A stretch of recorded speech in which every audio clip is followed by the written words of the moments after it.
India অবশ্য আমাকে মুক্তিযুদ্ধরে অন্যভাবে ইন্টারপ্রেট করে। গণতন্ত্র প্রতিষ্ঠায় এই দেশের মানুষের লড়াই দীর্ঘদিনের। সে লড়াইয়ে এসেছে ৭১-এর মুক্তিযুদ্ধ, ৯০-এর গণ আন্দোলন, ২৪-এর গণ অভ্যুত্থান। সেই সঙ্গে ছড়িয়ে আছে রাজনৈতিক নানা প্রেক্ষাপট। দেশপ্রেমটা ভাই আসলে একটা আবেগ। এই বঙ্গের প্রকৃতি আর মানুষের জীবন নাকি সবসময় নদীর সমান্তরালেই বয়ে গেছে। যুগ যুগ ধরে চলে আসা রাজনৈতিক অস্থিরতার এমন নানা দিক যা আমাদের ভাবায় ও বাস্তবতার মুখোমুখি করে তোলে, তেমনই এক গল্পের সিনেমা। এখানেই রাজনৈতিক আলাপ জরুরি। কখনো আশা হারায় না, আশা হারানো পাপ।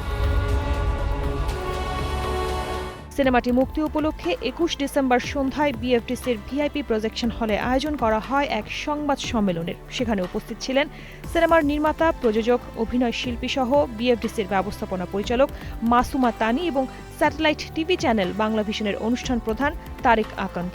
আমি নিজে সিনেমার মানুষ, আমি সারাক্ষণ বলি যে আমাদের সিনেমা বিশ্বজয় করবে, আমার বাংলা সিনেমা বিশ্বজয় করবে। আফসোসের জায়গা যেটা ছিল, এই ছবিটাই প্রথম ছবি যেটা কিনা ২৪কে সুন্দরভাবে ২৪-এর প্রকৃত রূপ আমাদের কাছে বা দর্শকদের কাছে পৌঁছায়। টানা তৃতীয়বার অর্জন করেছে দেশের সেরা সুপার ব্র্যান্ড স্বীকৃতি বসুন্ধরা টিস্যু।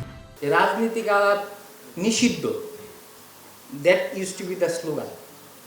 রাজনীতিক আলাপ জরুরি, এটার ভিতরেই এই আমাদের বক্তব্যটা নিহিত। Congratulations, many congratulations to the director, captain of the ship. উনি এরকম সাহস করছেন, আমরা তো আসলে ত্যাগ হতে ভুলি, বলতে চাই। এই সিনেমায় কেন্দ্রীয় চরিত্রে অভিনয় করেছেন ইমতিয়াজ বর্ষণ, আজাদ আবুল কালাম, তানভীর অপূর্ব, একে আজাদ সেতু, কেয়া আলম সহ এক ঝাঁক পরিচিত মুখ। এইটাতে আমরা ব্যাকড্রপে ২৪-এর কথা বললেও এখানে আমাদের রাজনৈতিক যে বিবর্তন, হিস্ট্রি, সেটা নিয়েই আসলে আলোচনা আছে। একটি সিনেমার মধ্যে বাংলাদেশ দেখা যায়, বাংলাদেশের ইতিহাস যেমন দেখা যায়, নানান মানুষকে দেখা যায়। এবং আমরা যে ২৪-এর গণঅভ্যুত্থানে যে বড় একটি বিষয় মানুষের আকাঙ্ক্ষার মধ্যে ছিল, আমার মধ্যে অন্তত যে আকাঙ্ক্ষাটি ছিল যে একটি অন্তর্ভুক্তিমূলক সমাজ, একটি উপন্যাসের একটি প্রবন্ধের আসলে এক ধরনের ফিকশন বানানো হয়েছে এই সিনেমাতে।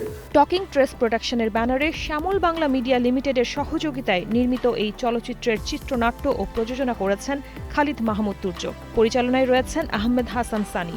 রিকশাওয়ালা, গার্মেন্টস শ্রমিক সবাই রাস্তায় নামতেছে। ওই সময় না আসলে নিজের ক্যারিয়ারের কথা চিন্তা করাটা না জাস্ট স্বার্থপরতা ছাড়া আর কিছু না। চলতি বছরে চলচ্চিত্র অঙ্গনে শেষ গুরুত্বপূর্ণ সংযোজন হতে যাচ্ছে এই সিনেমাটি। আগামী ১৬ জানুয়ারি সারা দেশের প্রেক্ষাগৃহে ছবিটি মুক্তি পাবে বলে জানান পরিচালক।